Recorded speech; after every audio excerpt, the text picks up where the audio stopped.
In our last video, we talked about deflation as something which is not so desirable. But in case of deflation, we'll also see there are situations when it is actually desirable, and there's situations also where it's undesirable. So, what is deflation? Deflation simply is what we call a persistent fall in the average level of prices in an economy. So in other words, price level is going down in an economy. Now, if deflation is happening because of what we call an improvement in the supply side, we will say it is not that bad, it is actually very desirable. Why would that be? I'll show that in a diagram. But basically, that means the cost of production is going down, and we'll soon see that is a desirable situation. On the other hand, you might have a situation where you may see that there is what we call a fall of demand or lack of demand that is causing what we call uh, deflation to happen. And if that is the case, then that is what we call an undesirable situation. So whenever there is an improvement in supply side, aggregate supply will be rising, and that's why we call it desirable. While when there is a lack of demand, we call it undesirable. And in that situation, we'll see that AD will be actually going down. So let's see this in terms of a situation of both desirable and undesirable kind of a deflation, and then we'll talk about the effects of it. So I've made two diagrams, one in which you will see cost of production to go down and therefore desirable deflation, and another one we'll see a fall of AD and therefore undesirable deflation. So if there is a rise in aggregate sort of supply, that happens because the cost of production is going down. That is a desirable situation. Why? Because in that case, you will see the price level to go down, but at the same time, you will see the GDP of an economy to go up. So there is a rise in GDP, a fall in unemployment, a lower price level, and therefore a desirable kind of a situation when it comes to deflation. But deflation could also be undesirable, and this is where we commonly see the prices to go down because of a fall of aggregate demand. This fall of aggregate demand, AD curve shifting backward, is undesirable. Why? Because now the price level goes down and the real GDP is also going down. So this fall of AD, where the price level is going down and real GDP is going down, will be undesirable because of many reasons which we want to talk about.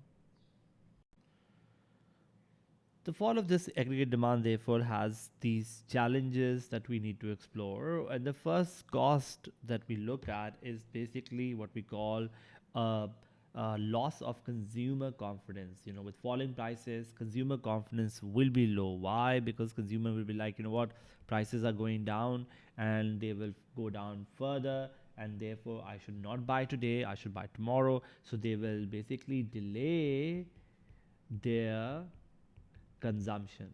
And this delay of consumption would mean consumption would start to fall as consumers are basically looking for cheaper prices, because they know today the prices are, for example, at one level and tomorrow they will fall further because there is what we call a falling AD.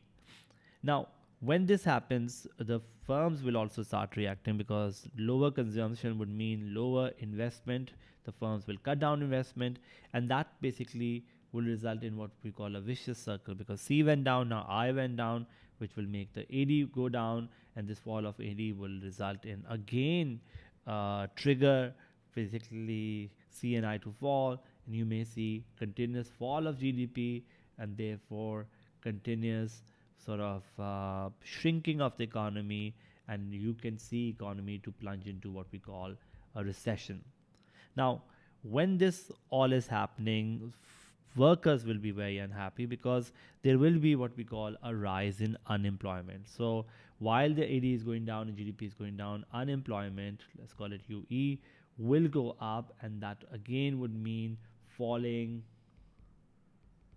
incomes and therefore falling AD for the economy. So we are now in a situation where AD's sort of decline has triggered all of these consumer confidence to go down, business confidence to go down, unemployment to go up.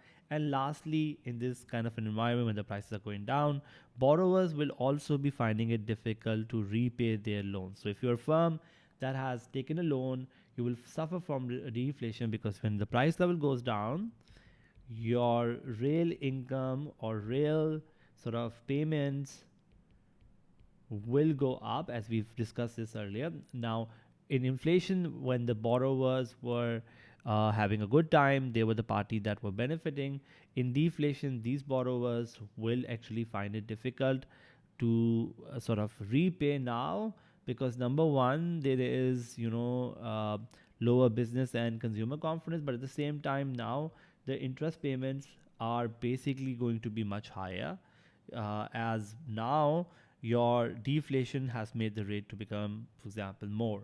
So, for example, from a borrower perspective, if he's taken a loan at an interest rate of 5%, and if the inflation rate, let's call it pi, to be minus 2%, he is effectively paying 5% minus 2%, which means he's effectively paying 7%. So for him, when the price level goes down, the real interest that he's paying will go up, which will mean he's paying effectively more money than required, which would mean there will be more businesses going down, as they will be unable to pay. So there will be bankruptcies, as businesses will be unable to repay their liabilities that easily. Due to these reasons, we sometimes therefore argue that the depressing effect on the demand of deflation is a key reason why economists sometimes argue that maybe a less than 5% inflation rate is desirable than negative rate of inflation, because very low inflation means that the cost of inflation will be low, and at the same time, if you have mild inflation, that is good because it is associated with economic growth and prosperity. One last thought about, like, is deflation going to be harmful for all members of the society? Well, some economic groups will benefit from deflation, be it because of aggregate supply curve shifting to the right or AD curve shifting backward. Whenever there's a fall in price level, we know that people on fixed income like pensioners and creditors will benefit. Also, export prices will fall and import prices will rise. So X minus M can go up if they are sort of elastic, and that could also be beneficial for the economy. So while some parties like borrowers will lose out, the lenders will gain, people on fixed income will gain, even net exports will go up. So that could be some arguments that can raise for in favor of what we call deflation.